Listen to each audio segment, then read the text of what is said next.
uh, dan lain-lain yang berasal dari wilayah Yaman. Dari Zabid itu Yaman, cuma tidak termasuk Yaman Utara. Kalau pembagiannya itu kan ya baru-baru saja, ya baru-baru saja, tidak sejak lama. Jadi kalau ada catatan Nabi kita tentang Yaman itu tidak termasuk Hadramaut beda. Jadi nanti kita sinkronkan bersama dengan kitab Dibaan yang kita baca selama ini. Jadi kalau ada orang yang menuduh saya enggak NO, menurut saya itu dapat pelajaran ini dari ya keluarga saya sendiri ya. Dibaan, Berzanjinan, Sorfil Anaman, Azaban, Azuman, dan bahkan lagu-lagunya pun bervariasi ya. Nanti panjenengan bisa menirunya, mempraktekannya pada waktu membaca Maulid Ad-Daibai di masjid panjenengan semua di malam Jumat atau acara-acara tingkepan.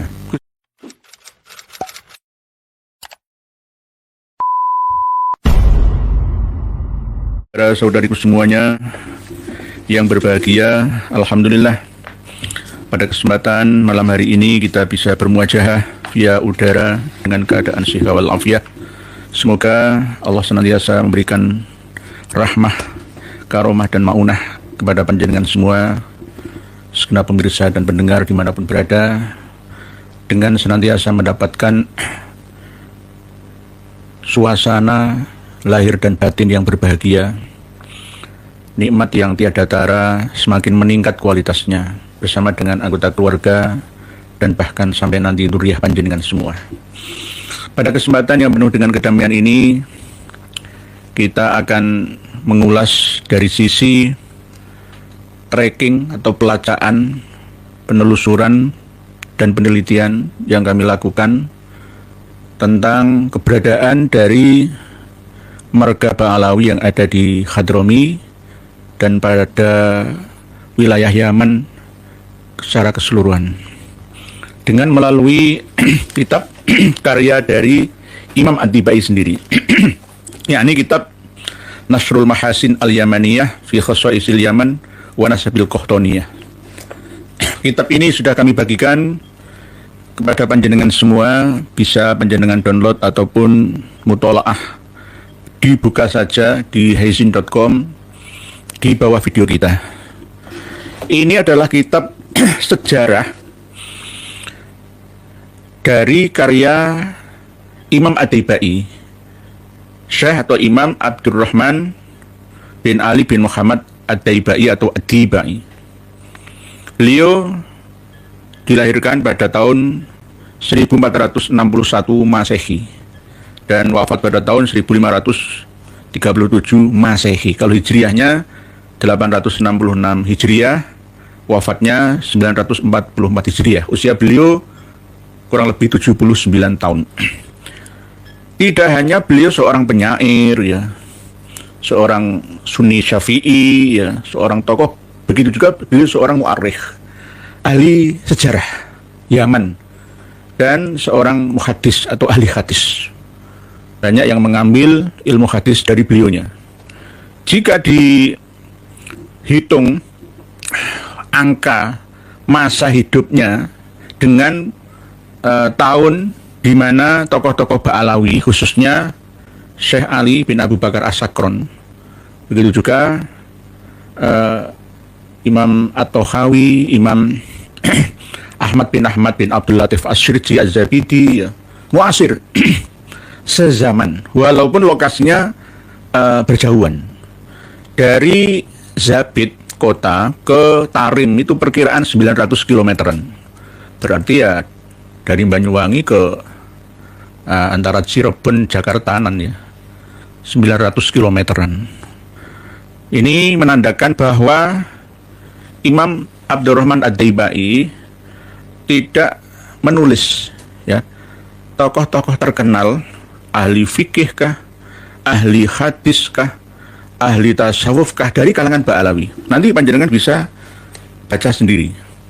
Berarti kemasyhuran, keterkenalan, kepopuleran ya klan Ba'alawi itu tidak sejak lama, alias hanya pada setelah abad ke-9 Hijriah. Ya lebih kuat-kuatnya ya abad 11, 12, 13 Hijriah. Sebelumnya enggak. Seperti apa yang dituliskan dalam kitab Jamul Latif itu ya, setelah abad 8. Gelar Al-Aidarus, As-Saqaf, Al-Habsyi ya, Ba'abud ya, terus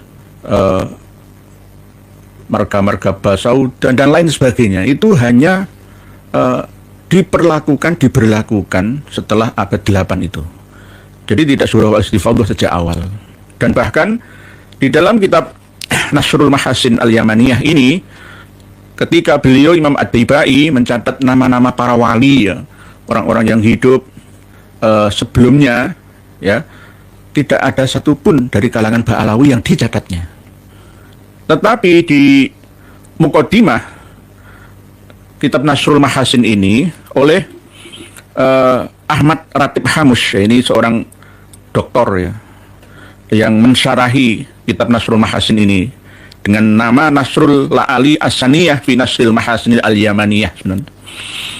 Ini kitab dicetak pada tahun 1990-an Masehi di Damaskus, Suriah, dan di Beirut, Lebanon atau Lebanon. Jadi kitab ini menjadi bukti bahwa Syekh At-Taibai itu tidak ada sangkut paut ya, mengakui tentang keberadaan dari para pembesar penggede Ba'alawi, dan tidak mengenal nama Al-Faqih Muqaddam misalkan Muhammad bin Ali Ba'alawi misalkan. Cuma ada di halaman 40, nanti panjenengan semua bisa lihat bahwa memang ada sebagian dari marga Al-Aidrus yang pernah menjadi gurunya. Ini menurut penyalin kitab ini, tapi tidak secara langsung dijelaskan oleh Imam Abdurrahman At-Taibai. Halaman 40, Syekh bin Abdullah bin Syekh bin Abdullah Al-Aidrus. Jadi Abdullah Al-Aidrus itu saudaranya Ali, pengarang Al-Burqatul Musiqah fi Dzikri Libasil Khirqah Al-Aniqah. Abdullah Al-Aidrus bin Abu Bakar As-Sakron bin Abdurrahman As-Sakof bin Muhammad Maulad Dawilah bin Ali Sahib Ad-Darok bin Alwi Al-Ghuyur bin Muhammad Al-Faqih Al-Muqaddam. Wahwa walidu mu'alif kitab Tarikhun Nur Tarikh An-Nur Safir. Ya, kita pernah membedah kitab sejarah An-Nur Safir ya. An-Nur Safir kan karya dari orang tuanya Habib Syekh bin Abdullah bin Syekh bin Abdullah lagi Al-Aidrus, dari marga Al-Aitarus atau Al-Aidrus ya. Ya. Yang bernama kitab An-Nur Safir. Tetapi isinya tidak ilmiah ya, ada penyelewengan di dalamnya, yakni ada kehalusinasian, kehaluan, khurafat-khurafatan di dalamnya. Tidak semuanya, tapi ada khurafat di dalamnya. Disebutkan di sini halaman 40, nanti panjenengan buka bersama. Syekh bin Abdullah bin Syekh bin Abdullah Al-Aidrus wa walidu mu'allif. Habib Syekh inilah orang tuanya pengarang kitab sejarah An-Nur Safir. Wa fihi yaqul, di dalam kitab Tarikh Nur Safir itu Habib Syekh mengatakan bahwa wajtama bihi bibni Daiba atau Diba ya. Yani orang tuanya pengarang kitab sejarah An-Nur Safir yang ini bernama Habib Syekh itu pernah berkumpul dengan Imam Abdurrahman At-Taibai di kota Zabid pada tahun 942,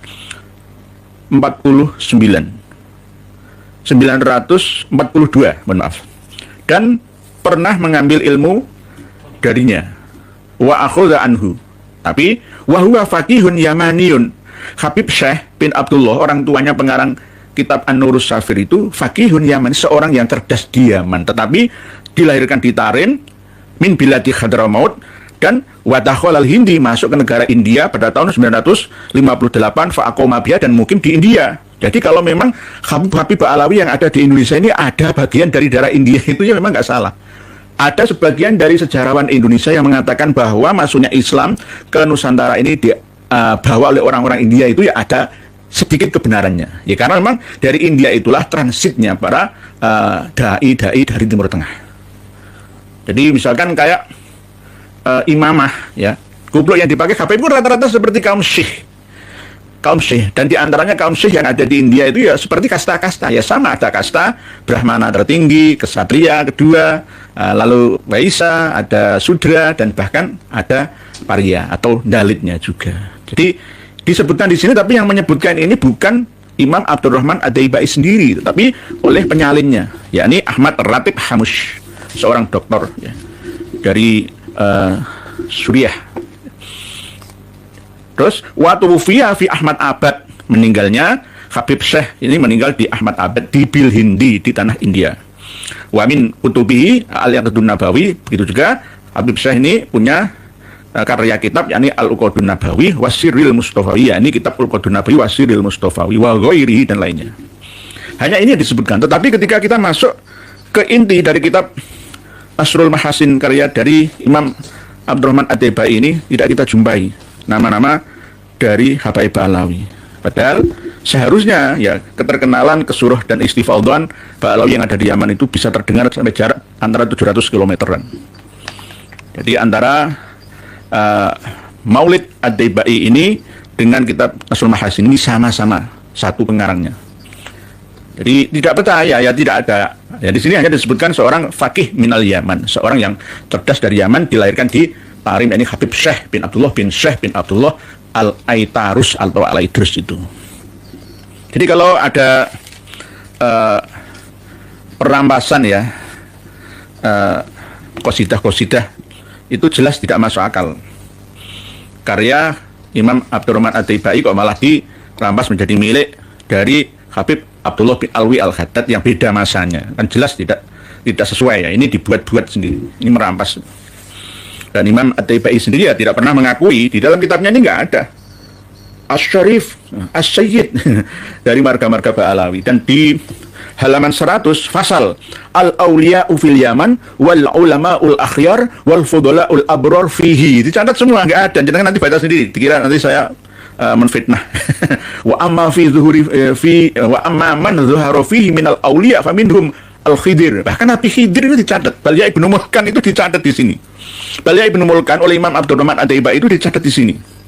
Jadi wa huwa al-Khidir bin Mulkan bin Yaqdhan bin Hud. Wa qad ikhtalafa al-ulama hal huwa nabiyyun am waliyun. Nah, ini nanti jangan baca sendiri. Bagus ini. Bagus. Beliau Imam Abdurrahman At-Taibai ini seorang ulama mazhab Syafi'i.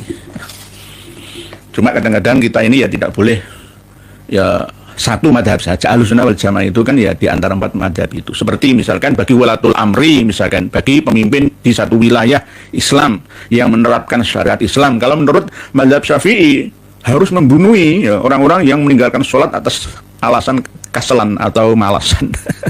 Ya mati semua nanti. Ini kabeh. Jadi kita harus bisa membedakan mana kalimat kotel yang bermakna membunuh dan memerangi atau membenci. Jadi beda, kadang-kadang itu disamakan. Kotel membunuh belum tentu, tergantung siake kalam. Tergantung penerapan dan letak posisi kalimat itu berada dengan kalimat sebelum dan setelahnya. Jadi kotel itu tidak murni memiliki arti membunuh saja yang enggak. Jadi jangan baca sendiri nanti. Halaman 100 sampai 101 dan seterusnya. Ini ada keterangan yang ahli tasawuf juga dicatat. Tapi nggak ada catatan satupun ya dari marga Ba'alawi yang terkenal itu. Bahkan yang diklaim ya termasuk Syekh Abdul Ghais bin Jamil, yaitu terkenal Syekh Ahmad bin Ja'ad, ya, Ibnul Ghorib, Syekh Ahmad bin Olwan, Sufyan al-Yamani, semua dicatat semua. Bahkan dari marga Al-Ahdal itu malah ada Syekh Ali Al-Ahdal di daerah Murawa'ah, ya. Abdul Ghais bin Jamil fi Bait Atok di daerah Bait Atok, Syekh Abu Bakar Al-Hikami, ya. Fakir Muhammad Al-Bajali, macam-macam. Nggak ada kok terangan Syekh Abdurrahman As-Sekaf, nggak ada. Ya. Atau Muhammad Maulid Jawileh, nggak ada. Atau wa minhum al-faqihil muqaddam, ya nggak ada. Nggak ada. Dan jangan nanti kalau ada ya, oke, ini kurang mutola'ah ya, silahkan hubungi saya. Nggak ada. Dari hampir 300 halaman sejak dari muqaddimah oleh penyalinnya ya, itu saya cari-cari, saya mutola'ah itu. Nggak ketemu. Bahkan di sini juga ada keterangan tentang mempelajari ilmu nasab. Ya karena memang Imam Abdurrahman At-Taibai ini seorang mu'arrikh, hampir sama seperti sekelas pengarang As-Suluk ya, Al-Janadi ya. Hampir sama seperti Abdurrahman Al-Ahdal ya. Seperti pengarang kitab Tabaqat Fuqaha'il Yaman ya, dan lain-lain yang berasal dari wilayah Yaman, dari Zabit itu Yaman, cuma tidak termasuk Yaman Utara. Kalau pembagiannya itu kan ya baru-baru saja lah, ya baru-baru saja, tidak sejak lama. Jadi kalau ada catatan Nabi kita tentang Yaman itu tidak termasuk Hadramaut beda. Jadi nanti kita sinkronkan bersama dengan kitab Dibaan yang kita baca selama ini. Jadi kalau ada orang yang menuduh saya enggak NO, menurut saya itu dapat pelajaran ini dari ya keluarga saya sendiri ya.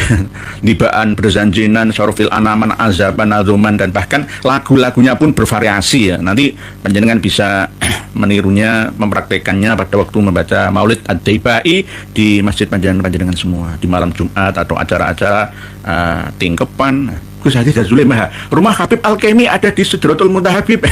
Gus Haji Jazuli, matur suwun, terima kasih. Gus Haji Jazuli ini termasuk orang yang tidak taklid buta. Ya, beliau adalah seorang pejuang yang benar-benar membela kebenaran, tidak membela gurunya. Guru beliau sendiri itu dari Dalwa. Bahkan saya tadi ya sore itu berhubungan dengan Kiai Beni Subhan yang mengkritisi hadis maudhu yang selalu disampaikan oleh Mas Segaf bin Hasan Baharun, rektor Dalwa, sekelas rektor yang memiliki gelar doktor dan magister hukum Islam, kualitasnya sangat rendah sekali. mohon maaf. Jadi kalau nanti adu data, sekelas magister hukum Islam sekalipun atau doktor atau rektor sekalipun kalah. Tak bereteli semua, aduh, memalukan. Terlalu. Lu hadis maudhu ya. Hadis palsu diangkat ke publik, dibuat untuk mengagungkan klannya, untuk mengakui Habib itu dari Bani Hashim, dari Bani Muthalib, sampai menyerahkan, menolong, memberikan hadiah atau pemberian apapun yang berharga kepada habaib itu adalah sebuah amalan yang sangat besar yang akan dibalas langsung oleh Kanjeng Nabi. Ada hadis, itu bukan hadis. Katanya klannya hafal 7 juta hadis, itu bukan hadis, Kang Mas. Jadi Gus Aziz Jazuli ini seorang ulama yang tidak taklid buta, seorang ulama Banten yang aslinya dari Jawa Tengah, Gerobokan, tapi benar-benar membela kebenaran. Nih, terima kasih Gus Aziz Jazuli. Matur suwun, terima kasih jenengan tertawai saya. Nggak apa-apa. Jadi begitu, jenengan simak sendirilah, sejak lama hadis-hadis palsu itu disampaikan oleh mereka. Gak takut-takutnya dengan Nabi kita, padahal diancam man kadzaba alayya muta'ammidan falyatabawwa maq'adahu minan nar. Jadi bukan ulama yai, ulama itu orang yang berilmu. Bahkan saya sendiri kadang jika saya kurang mengerti tentang kalimat-kalimat tertentu, saya juga akan bertanya kepada beliaunya, Gus Aziz Jazuli. Nanti saya tidak pernah malu dengan siapapun.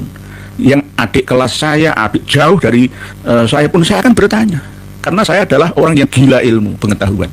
Saya untuk orang yang majdub, gila ilmu. Seperti kitab Nasrul Mahasin ya, untuk menyebarkan kebaikan-kebaikan seperti semangatnya Imam Abdurrahman Ad-Daibai ini, saya juga akan menirunya. Sampai saya buru, saya tracking kemana-mana. Saya tidak malu untuk jadi peminta-minta dalam hal ilmu loh ya. Saya akan meminta, gak gengsi saya. Jadi termasuk Gus Haji Jazuli ini orang yang sangat hebat. Ya, ulama warasatul anbiya, karena membela kebenaran. Beda dengan ulama-ulama yang sudah memiliki nama besar atau menduduki mustasyar di KNU-an ya. Begitu juga di MUI atau Muhammadiyah, nggak berani mengingatkan Habib-habib yang menggunakan hadis-hadis maudhu itu. Hadis palsu kok berani-beraninya disampaikan, itu bagaimana itu loh. Menyesatkan umat. Halu, sekelas magister hukum Islam saja bisa halu, sekelas rektor ada bisa halu dari kalangan mereka. mohon maaf. Jadi ini ada fakta datanya ya, kalau nggak ada saya nggak berani mengungkapnya. Jadi Maulid Ad-Daibai ini ya, sama pengarangnya ya, yakni Imam Abdurrahman Ad-Daibai. Ad-Daibai ya boleh, Ad-Daibai juga boleh, misalkan Al-Jilani juga boleh, Al-Jailani, Al-Kailani juga boleh ya, tulisannya yang ngono gitu. Al-Jalil Abdurrahman Ad-Daibai.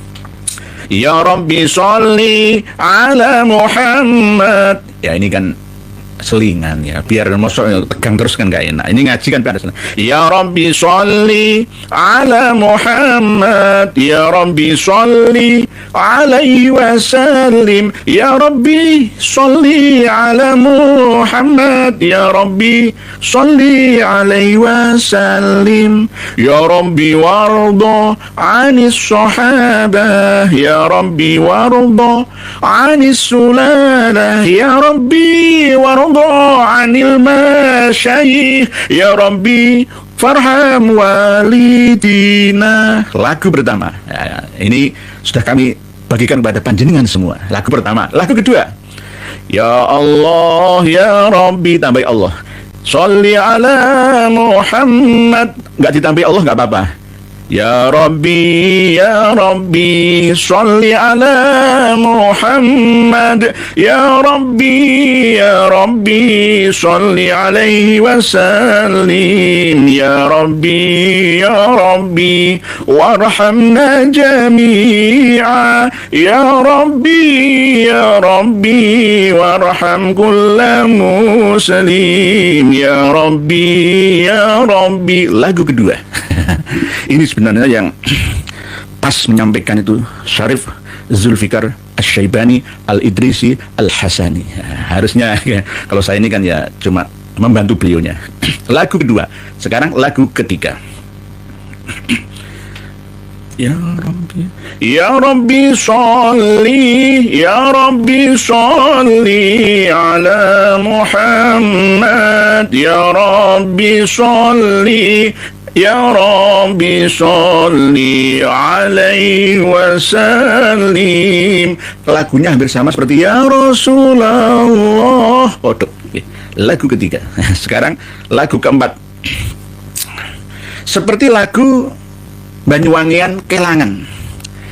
Ya Rabbi Sholli ala Muhammad. Ya Rabbi balighna nazuru. Ya Rabbi tagshana binuri. Ya Rabbi khifdhanak wa amanak. Ya Rabbi Sholli alaihi wasallim. Lagu yang pertama. Lagu yang pertama itu yang biasa dilakuin di kampung-kampung di zaman dulu ya, nggih, leres, nggih, Romo Kiai Haji Agus Jazuli nggih, biasanya di kampung-kampungan gitu nggih. Nanti kadang-kadang ya, ini kan lagu 4 saja lah nggih. Banyak sebenarnya nih. Lagu ya genrenya itu banyak, terserah lagu yang cocok itu yang mana.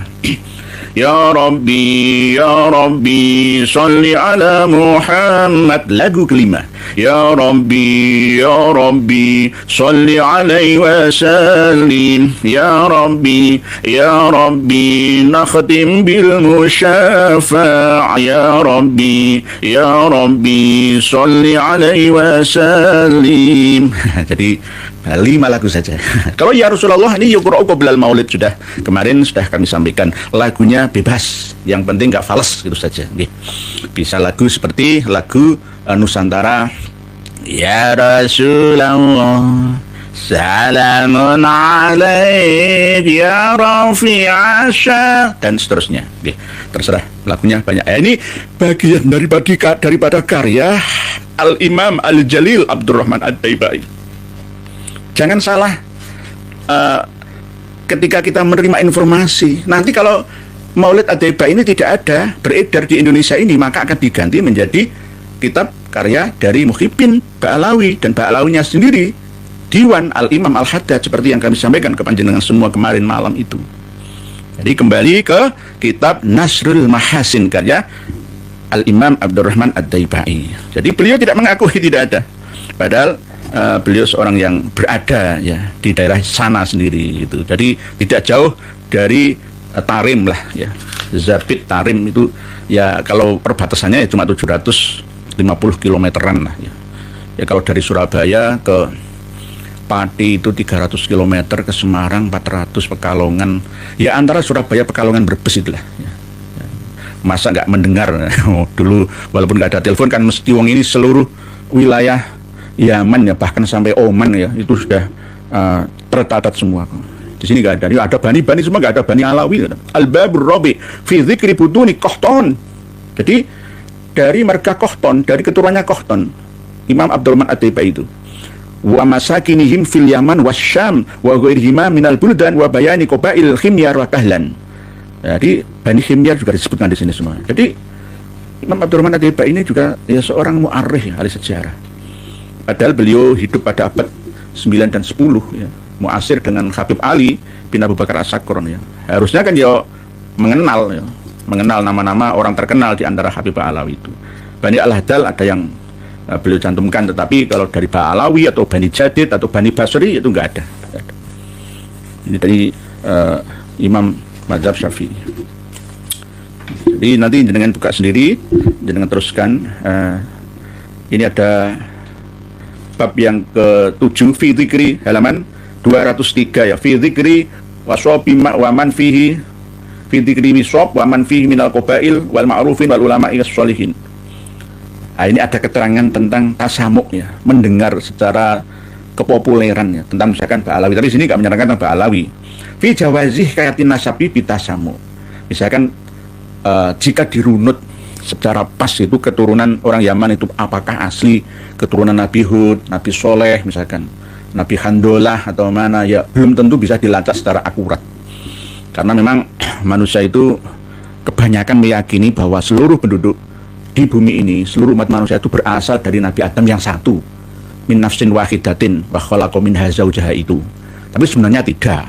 Ya tidak, sama seperti yang pernah saya sampaikan, di Afrika, di Ethiopia itu ada suku primitif yang kakinya itu seperti kaki burung unta, tidak punya jari-jari 5, kaki kiri kanannya seperti burung unta. Jadi misalkan suku Hadza yang terakhir kali ada sampai sekarang masih mempertahankan gaya hidupnya, itu ya bukan keturunan Nabi Adam. Walaupun di dalam cerita-cerita di dalam kitab ini ada catatannya bahwa Yafits ya itu menurunkan orang-orang Turki, Ya'juj Ma'juj, Daj Ma'juj dan Sekolibah. Tapi Ham menurunkan orang-orang Sudan, orang-orang Egypt atau Kipti atau Mesir asli, penghuni Mesir, penduduk Mesir asli kan Egypt atau Kipti dan Ethiopia atau Al-Habsyi. Tapi tidak semuanya benar. Karena apa? Sebelumnya di Afrika bagian selatan itu sudah banyak manusia. Sebelum Nabi Adam sudah banyak manusia. Cuma beda rasnya itu saja. Sama dengan kayak kucing, sama macan, sama singa, sama geracan ya. Kan beda-beda. Macan pun ada tutul, ada loreng, ya, ada macan putih, macan hitam, macan Jawa, macan Sumatera dan seterusnya. Ya sama seperti itu. Jadi tentang tasamu, ya, surah Al-Istifadhah ini boleh jawas saja. Misalkan tentang ini tentang Bani Kohton, bahwa Imam Abdurrahman Ad-Daibai ini termasuk keturunan Bani Kohton. Ya'lam arsyadakallahu ta'ala ana qad dzakarna fil babir rabi' katsiran min butunil qahtaniyah. Ketahuilah, semoga Allah memberi hidayah petunjuk kepada engkau. Saya sudah menyebutkan di bab yang keempat begitu banyak keterangan dari anak cucu ya keturunan dari Bani Kohton, dan kebanyakan mereka berasal dari keturunan-keturunan dari asal usul Bani Himyah dan Kuhlan. Karena annal asy'ariyin min butuni Kuhlan. Jadi Asy'ari ya, termasuk ini adalah suku Al-Asy'ari, suku Asy'ari itu berasal dari klan Kahlan juga. Dengan batas sendiri. Alhamdulillah. Nanti banyak mendapatkan ilmu yang bermanfaat. Mau Rizky Kurniawan, DVS shooting versi Pramono Anung. Nggih. Nah, ini saya kadang-kadang baca ini. Nah, ini untuk kitab Nasrul Mahasin, panjenengan teruskan sendiri.